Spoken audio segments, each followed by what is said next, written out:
Hello, my beautiful, beautiful bookish besties. I hope you're all having a great day. Happy Easter. We are back today with another reading wrap up. I read 19 books in March and I loved most of them. I had so many 5 stars. My lowest rated one was a 3 star, so it was a really good month. Even the ones I didn't like, I didn't totally hate them. They were fine. So it was a good time. I loved March. Woohoo! Let's talk about the books now. The first book I read in March was unfortunately one of the few misses of the month. It was Feral is the Beast by Nisha J. Tully. I got the e-arc of this in February. I think the book should be published now if you're interested. The official publication date was March 20th or 30th, if I'm remembering correctly. Might want to double check that though.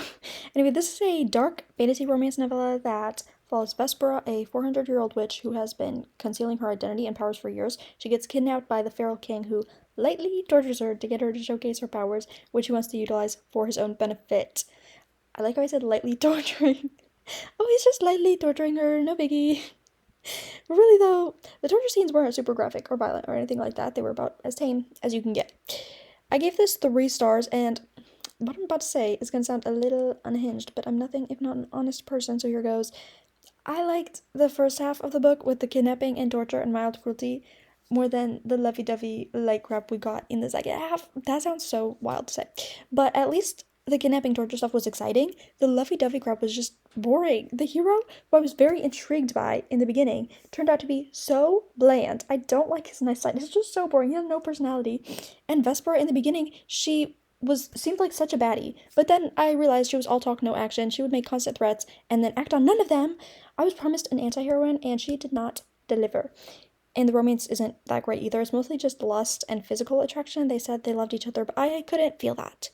The writing is good though. She is a talented author, so I would like to read one of her maybe full-length novels and see if that's better. But this is fast-paced, so if you want something quick, easy, and smutty, go for it. I definitely think this will work for a lot of people. I'm just not one of those people, and that's okay. Finally read The Song of Achilles by Madeline Miller. I've read this on my TBR so many times, and I finally did it. I finally worked up the courage and read it, even though I was a little intimidated. This is a Greek mythology retelling. I'm gonna give you guys a quick 2-sentence summary now, but just so you know, this is basically just me rewording the blurb, because since this book spans over such a long period of time, I wasn't sure what I could or couldn't say. I was scared of saying too much and spoiling, or being too vague and not adequately explaining what happens in the later years. So I just copied the blurb and changed the words a little bit. So this story follows the unlikely bond between awkward Prince Patroclus and legendary Achilles as their friendship deepens into love amidst the disapproval of Achilles' mother. They embark on a journey to Troy where their loyalty and love will be challenged in the face of destiny and war. One of the things that stood out to me most with this was how easy it was to read. One of the reasons why I held off on reading this book for so long was that I had preconceived notions about how Greek mythology books are written after the stuff I had to read in school. The Odyssey, for example, I had to read that during my sophomore year of high school, and a lot of it went over my head. I didn't fully grasp the story until I watched the movie because the way it was written was hard for me, for my teeny tiny brain to comprehend. This was not like that though. I understood everything that was happening, and that made me really happy because I didn't think I would. I literally pulled up SparkNotes before I started reading to prepare myself. I was planning on reading a chapter on my own and then reading the SparkNotes version to make sure I understood what I was reading, but then I didn't even end up needing it. It's actually so happy. I love the way this was written. I feel like someone who has never read a fantasy book before would be able to read this and understand most of it. The way everything was explained is really easy to grasp. And another thing that stood out to me was their angst and longing. Oh my goodness. This is the most angsty book I've ever read. There was so much angst, and I love angst. So naturally, I really like this. The reason I gave it a 4 star and not a 5 star rating is because it did take me a second to get into. At first, I was pretty indifferent towards Patroclus and Achilles and their romance. I did grow on them eventually, but it took me a little bit of time to get attached. I didn't immediately fall in love with them and the story. Also, fun fact, this book was published in 2011. I had no idea. I thought this book was published 2 years ago max, considering all the all the hype it gets today. I just wanted to share that because it really surprised me when I saw it. That's all I have to say about this. Goodbye. I don't know why I said goodbye, as if I didn't have more books to talk about. That was not goodbye. I actually tricked you. Haha, you're fooled. What is wrong with me? Okay, the third book I read in March was Iron Flame by Rebecca Yarros. This is the second book in the Empyrean series following Fourth Wing. I didn't include a 2-sentence summary for this because it is the second book in the series, and if I summarize the contents of this book, I would be spoiling the first book. All you need to know is that it's a fantasy romance. There's dragons, action, plot twists, and a lot of this takes place at a fantasy boarding school setting. That's about all I can say. That's all you really need to know.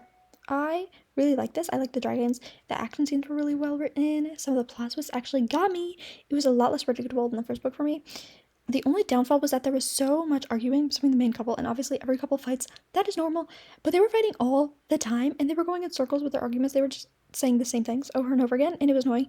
And there was also quite a bit of girl on girl hate, which I don't like. Honestly, girls supporting other girls, girls uplifting other girls, and there was some of that too, but it was overshadowed by all the girl on girl hate.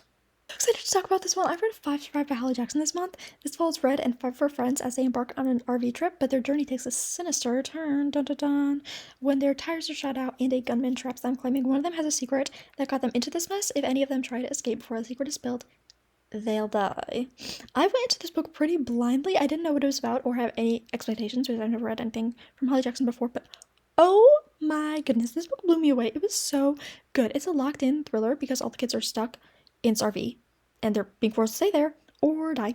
And something I realized while I was reading is that I love locked-in thrillers. They add so much suspense when the characters are stuck and can't get out. This book actually thrilled me because of that factor. And most thrillers don't actually give me a thrill, so I was really pleasantly surprised by this. I need to find more locked-in thrillers because I love them. I also love the title because you know the whole time that one of the 6 is going to die, and that also adds a lot of suspense. There are a lot of near-death experiences in here, and every single time I was like, oh my gosh, this is gonna be it. Is she gonna die? Is he gonna die? It just adds so much to the story, and usually titles don't have that impact on me, so I just love it. I thought it was brilliant. There's also cliffhanger chapter endings, which I love because, again, in a thriller, that just adds so much suspense. This was just so unbelievably good.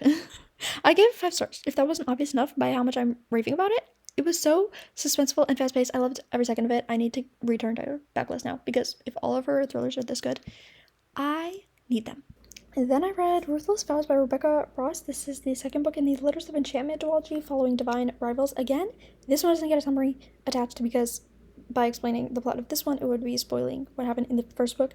But what I can tell you without spoiling is that this is a YA historical fantasy romance. It deals a lot with war, gods roaming Earth, and it follows the anonymous pen pal trope.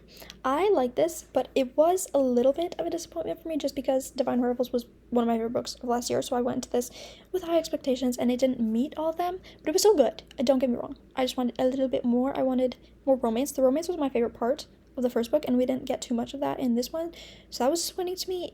I swear the side characters had more romantic interactions than the main characters did. I still think it was beautifully written, and I'm glad I read it. I just wish there was more Roman and Iris, because I miss my babies, and I needed more of them together. The little bits we got of them were everything, though. The lighthearted teasing is just so cute. And oh my goodness, that scene where he kisses her bruises, I could die. That was so precious. 4 stars. I can't wait to read what she reads next, because she's such a talented author. Ring. Hello? Sir, you have the wrong number. That was so dumb. I read Mr. Wrong Number by Lynn Painter. After accidentally burning down her apartment, Olivia moves in with her brother, unaware that he lives with her nemesis, Colin. As she navigates her new living situation, things start to heat up with someone who texted the wrong number. I wanted to love this so bad because I love Lynn Painter's other books so much, but this one did not work for me. I gave it 3 stars. There was so much that annoyed me. Olivia had very much a victim mentality, and that irritated me. She's also very inconsiderate. Colin is letting her live in his home, free of charge, and she's taking his stuff without asking. She's inviting people over without asking. She's making messes and not cleaning up after herself. She's a horrible house guest, and if she was my roommate, I think I'd have to kill her. When Colin calls her out on her damaging his stuff, what? Oh my goodness, words are not wording. When Colin calls her out on stuff, she acts like he's being overdramatic and takes no accountability for her actions. I was more well-behaved at 3 than she is at 30, and Colin's character is just kind of bland. There's not a lot of depth to him, so I didn't get attached. And them together, there's no chemistry. I also don't like Olivia's family. I don't even like her. I think she's rude and careless, but the way they treated her pissed me off. I kind of felt bad for her. They treat her like she's a disaster, and it's just put down after put down with them. And I just wanted her to go off on them and demand some respect. That would have been so satisfying to see, but it never happened. What was the point of making her family so awful if we're not even going to discuss the issue? I thought we were going to get a confrontation. And I feel like that was a missed opportunity for some good dialogue and character relationship growth. I know I'm being harsh right now. This book wasn't all bad. It was fast-paced, and there was some funny lines, but there was just so much that annoyed me that I can't give it anything more than 3 stars. Then I read The Deal by Elle Kennedy. It was a college hockey romance. After flunking his philosophy exam and jeopardizing his hockey career due to GPA requirements, Garrett seeks tutoring from Hannah, who is one of the few students who aced the test. Initially refusing, she agrees to help him when he proposes a deal. You see what I did there? The deal, a deal. You got it, you see? He'll fake date her to get her crush to finally notice her. Before going into this, you should know the major trigger warnings. This book deals a lot with rape and quite a bit with child abuse as well. I really like this. I get 4 stars. I love Gary. He was definitely the highlight for me. He's so funny. He was literally making me laugh out loud. In public. I'm usually a very stoic person in public because I'm shy, but I could not contain my giggles with this man. He was curing my social anxiety. He's so funny. Hannah was okay to me. I like her snarkiness, but she's very judgmental, especially towards other women. She's also not like other girls. There's a quote in here about how Hannah isn't like other girls because she wears skinny jeans and leggings. Because apparently other women only wear dresses and skirts. Be so for real. I also didn't appreciate the skinny shaming, but I have to remember this was written in 2015, and there were certain comments that could be made back then that wouldn't be acceptable now. It was a different time. Still annoyed me, though. The banter was really fun, also. I really liked this. I liked Garrett, and the banter is... I just didn't like all the women hating. Fee, fi, fo, fo. I read Frankenstein by Mary Shelley. This follows Victor Frankenstein, who creates a living being from dead body parts, only to be horrified by its monstrous appearance. Despite the creature's yearning for acceptance and love, it faces relentless rejection and isolation from a prejudiced society. I really enjoyed this. I thought it was so interesting because I've always known the basic story of Frankenstein, but I never knew the details or the motives behind the character's actions. For example, I never knew why Frankenstein decided to create the monster in the first place. So when I read this, I thought it was so interesting and insightful because it was filling in all these gaps in my knowledge. I also really liked the social commentary on beauty standards and neglect. It's just crazy to me how something that was written in the 1800s can still be so relevant to us today. 5 stars. I actually really loved this. Surprisingly, I usually don't like classics, but I really appreciated this. You may kiss the Bride by Ali Hazelwood. This is about werewolves and vampires. They have been feuding for years, and a marriage of convenience may help ease the tension. Misery, a vampire, agrees to marry Lo, an alpha werewolf with ulterior motives. She wants information on her missing friend. This is a paranormal romance / mystery. I gave this 3 stars. I'm sorry. I know a lot of people love this. It wasn't for me. I wasn't a fan, mostly because Lo was giving nothing. His personality was like oatmeal. It was so dry and boring. I did like the mystery element, though. That added a lot to the story. I wish it wasn't sidelined so much to make room for the romance because the romance was doing nothing for me. I also like the vampire versus werewolf feud. That added a lot of tension to the plot and the relationship, and as someone who loves fictional drama, I love that. Then I read Honey Girl by Morgan Rogers. This follows Grace, who, after obtaining her PhD, she finds herself at a crossroads, unsure of her next steps. A drunken night in Vegas leads to an accidental pregnancy to radio host Yuki. This was good. I gave this 4 stars. I read it at the perfect time in my life because I'm going to graduate with my bachelor's in a few months and I don't know what I'm doing with my life either. So Grace's story really resonated with me. It also deals with burnout and the effects of parental disapproval, all things that I'm currently dealing with. So if you're dealing with stuff like that, I'd recommend this. I think it's a good one. The one thing that drags the rating down from a 5 to a 4 for me is that the characters were a little too quirky sometimes to the point where it would pull me out of the story because I couldn't imagine anyone talking like that. I did love the characters for the most part. It was just sometimes they'd say something so outlandish that I'd get pulled out of the story, and when you're reading, you want to be in it, you know? And I couldn't get fully immersed in this because of that factor. So, 4 stars. Then I read this gorgeous book right here. It's so pretty. The cover is stunning, and the inside is just as stunning. This is The Liar's Crown by Abigail Owen. This follows Marin, who is the secret identical twin of a princess, and she gets abducted under the mistaken belief that she is her sister. As a romance blossoms between Marin and her birdie captor, yep, girly gets Stockholm syndromed. Her sister is in danger from an evil king, so she's like trying to escape her captor's clutches. This was so good. I loved it. I put on here that it's a 4.5, but I keep changing my mind. I can't choose between a 4.5 and a 5, but I think I'm leaning more towards a 5 because I really did like this a lot. The only thing that maybe makes it a 4.5 is that it's insta-love. I wish the relationship between Marin and her captor, I can't say his name because it's a minor spoiler. That's why I'm saying captor instead of his name. I feel like it sounds a little weird, but that's why, because I don't want to be spoiling. I just wish their relationship would have been drawn out a little more. I wanted more tension so that when they finally did get together, it would have hit harder. That's the only thing I disliked, though. I still really liked the romance and everything. Actually, that's not the only thing. I just remembered. There's also a love triangle, but it's such a weak love triangle.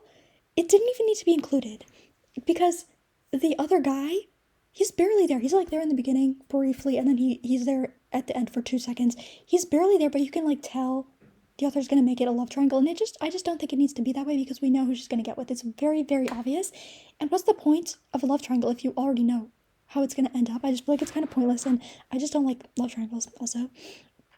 But now onto the positive things, and there are so many positive things to say. This was so good. The world building, incredible. It really stood out to me. This is one of the best fantasy worlds. It's so unique and creative. I was in awe with how she came up with all this stuff. The history behind everything was so cool, especially the history behind shadows, because shadows are real. Obviously, we all have shadows, and I kept thinking, like, what if this is reality? And the way the shadows came to be in this book is how they came to be in real life. And obviously, okay, I'm not a Looney Tune. I know that's not reality, but it was just fun to play make-believe, and I just thought the history behind shadows was so cool. And this book is also super fast-paced. There's never a dull moment, and there's cliffhanger chapter ending, so you want to keep reading. The characters are all likable.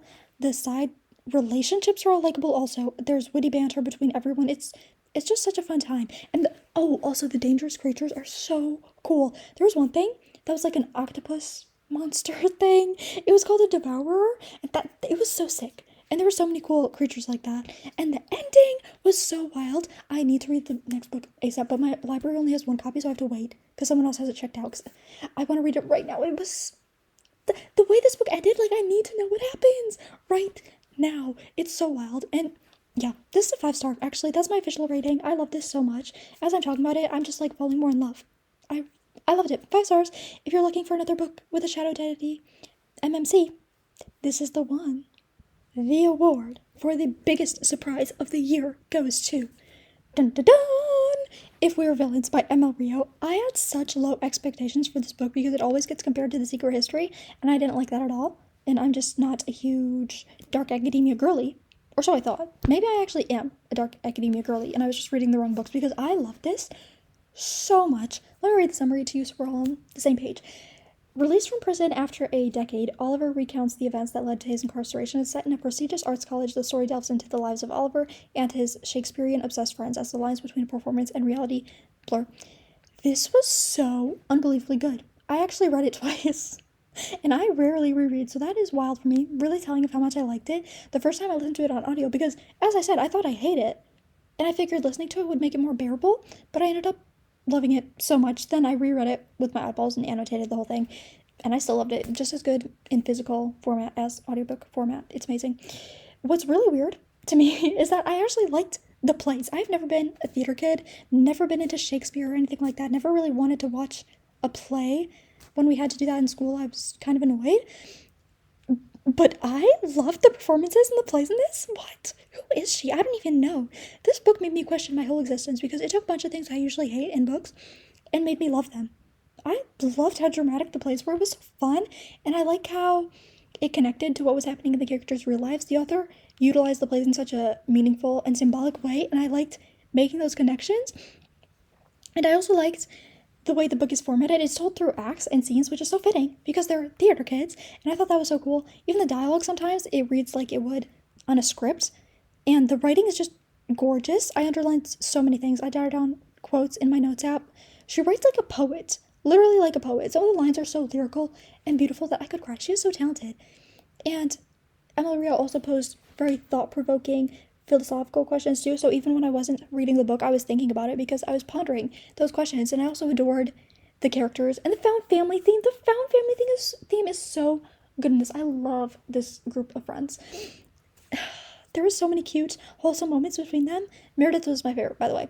I love them all, except Richard, but Meredith is the standout.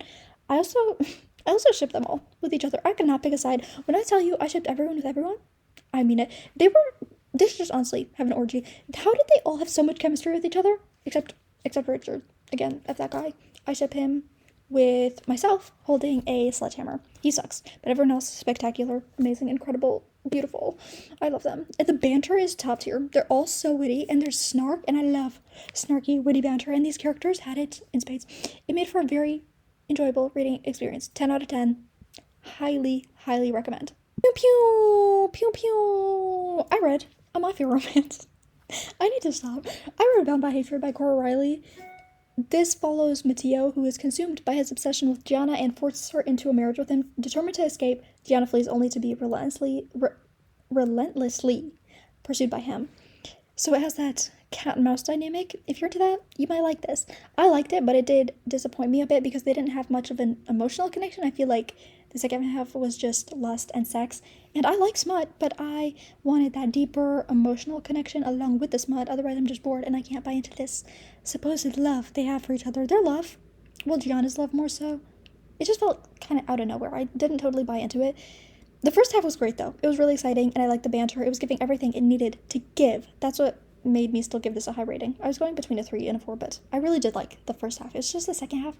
I needed that emotional connection. I wanted them to talk about their feelings and fears and stuff like that, you know? So 4 stars. Then I did something very out of character. I read a play script. Who is she? I don't know. You can all think if we were villains for this decision. I read Night Mother by Marsha Norman. This follows Jessie, who has been contemplating suicide for years, and on the night she plans to execute the plan, she calmly informs her mother of her intentions, and we spend the last hour and a half-ish of Jessie's life with her and her mother as her mother desperately tries to convince Jessie not to end her life. So, as you can imagine, this was heartbreaking. I felt so bad for the mother and for Jessie. It's just so sad. I wanted to cry so bad, but I was in public when I read this, so I could not. I was barely holding those tears back. This play really put me through it. It made me feel every emotion, sad, obviously, and then there's also anger and frustration at the situation, and even some happiness when they were reminiscing. So if you want something short that'll make you feel every emotion on the sun, what? On the sun? Why did I just say that? I don't know why those words just came out of my mouth. If you want to feel emotions, definitely recommend this one. It's short, it's good, 5 stars, because it managed to make me feel more than most full-length novels do with less than 100 pages. It's so impressive. Then I read something even more heartbreaking. Oh, I could cry. I could literally cry right now just looking at this cover and thinking about this book and what happened. It was horrible. I read The Fault in Our Stars by John Green. I don't even want to think about this book. I don't want to talk about it because I will sob. Oh no. I haven't been able to get this out of my mind since I read it. It was so sad. And, I just hate it. But I love it. Oh, I've never cried so hard in my entire life. For the last 140 pages, I was just a mess of nonstop snot and tears. It was disgusting. And I had to wake up the next morning to go to work, and my eyes were bloodshot, my cheeks were red. It was not a good look for me. I looked unhinged. People probably thought I was on drugs. Even after finishing this book, I could not stop crying. I was crying even after those 140 pages. And then I managed to stop, and then I went to the bathroom to use the bathroom, and I started crying all over again because I started thinking about a scene, and this book just really put me through it. I need to avoid sad books for a long time. Oh, it was just so bad. It was just so bad. I lit up like a Christmas tree. That was, oh my gosh. That quote has just been in my head on repeat. Oh, I don't even know what to say about this book because I'm just like overwhelmed by sadness. This book broke me, and I will never ever recover. I swear John Green hates his fans because why else would he put us through with this? He committed a crime against us for real. With that said, this is a 6-star rate. This is a masterpiece. I hated it, but I loved it so much. It hit me so hard. It's infinite stars. It made me feel everything. I love the characters. I love the writing. The story. It's just so heartbreaking, but so addicting. I'm never going to forget this book for as long as I live. It's such a raw and realistic story or description of what it's like to have a terminal illness and of grief. Oh, I just realized I never gave you the summary. Oopsie. If you're one of the few people on the planet who doesn't know what this is about, this is about Hazel and Augustus who meet in a cancer patient support group and instantly form a connection. This heartbreaking book. How many times have I said heartbreaking? A lot. This book sheds light on what it's like to have a terminal illness and how it affects their loved ones. It's horrible. Be in a good mental space when you read this, because I thought I was in a good mental spot, and then I read this, and I'm not okay anymore. I can't read anything sad. I can't do sad movies. I've just been avoiding them. My sister actually asked me to watch to watch All the Bright Colors, and I was like, absolutely not. She asked me like 2 days after, and I was still not okay, so I was like, no, I can't do this. I can't do this right now. I'm not okay. Then I read another supremely popular book. I read Pride and Prejudice by Jane Austen. This story follows Elizabeth Bennet, a bubbly, headstrong woman, as she is courted by potential suitors. Unbeknownst to her, Mr. Darcy, a rude, unapproachable man that she does not like, harbors an unrequited crush on her. So it's grumpy sunshine, it's enemies lovers. It also features a love triangle and the unrequited crush trope. So if any of those are your thing, you might like this. Just keep in mind that it is written in Old English. I did not like this personally, and the issue wasn't the writing for me, it was the plot and the pacing. It felt like nothing was happening. Everything moved so slowly, and so much time was spent describing things that did not matter or that I didn't care about, so I was bored throughout a lot of this. There's also so much page time for the side characters that I, again, didn't really care about. I wanted more of Elizabeth and Mr. Darcy, less of everyone else. I didn't totally hate it, though. I did really like both characters. Mr. Darcy is so grumpy, and I ate that up. And Elizabeth is just a cutie patootie. I love her so much. And I also really liked his looks of longing. This guy could not keep his eyes off of her, and it was so cute. I loved it. But yeah, the pacing ruined it for me. 3 stars. I would have loved this if there wasn't so much pointless filler. It had so much potential for me, but it just didn't land. But everyone else loves this, so don't take my opinion seriously. Let's all just take a minute and look at this cover. Okay, are we looking? Are you all seeing what I'm seeing? Doesn't this look like a fun, cutesy time? Doesn't it give rom-com vibes? Yeah, I thought so too, and I was wrong. We were both wrong. I wanted something super light after the catastrophe that was The Fault in Our Stars, so I went to the library looking for a cutesy romance book cover, because if there's anything that can get me out of a funk, it's a rom-com. Unfortunately, this is not a rom-com. Shocker. I was baffled. Look at the cover. It is the most rom-com cover ever. But within the first 3 pages, it was talking about the death of a loved one. Are you kidding me? I was about to have an existential crisis. I just want to be happy. Why can't I ever be happy? What has John Green done to me? I'm never going to be happy again after The Fault in Our Stars. Actually, not okay. But I pushed through this because, again, cute cover. How could I not read it, even if it is a little sad? Cute cover. So I read it. This follows Sage, who fell in love with Tennessee Reyes the moment she saw him, prompting her to create an anonymous online account to chat with him on during their high school years, and everything was going well until 10 did something to ruin everything. In the present timeline, both of them are working on a farm, and in order to get revenue up, their boss requests that they hunt plants together, so there's that forced proximity aspect. I gave this 3 stars. It wasn't my favorite. My main issue was Sage's sister Teal. I didn't write this in the 2-sentence summary, but one of the big storylines in this is that Sage is trying to repair her relationship with her sister because they had huge falling out. The thing is, I did not want them to repair their relationship. That sounds awful, but Teal is awful. She is abusive towards Sage, and it isn't until the very end of the book that she has character development, and by then I was already over it. I'm a firm believer that we should cut out our blood relatives if they abuse us or mistreat us. I don't think that family conquers all. I think if they treat us terribly, call it quits. If someone is terrible to you constantly, they don't deserve to be in your life. That's how I feel. Teal abuses her sister verbally and emotionally, and there's also a scene where she punches Sage in the face, so there's also a physical aspect of abuse as well. And Sage tries so hard to fix this relationship, while Teal just shuts her down and puts her down every time, and I was getting so frustrated reading this. Sage deserves so much better. I hated that was one of the big storylines, is repairing this relationship that should not be repaired. And another thing, this book was just kind of boring and mundane. The witch factor was the most interesting bit, and it was underutilized. There was only one scene where Sage really showed what she could do, and I wish there was more scenes like that because they were the best part for me. Also, the thing that 10 did that she's so mad about is so stupid. It is the dumbest miscommunication, misunderstanding. I was just so fed up. It was so stupid.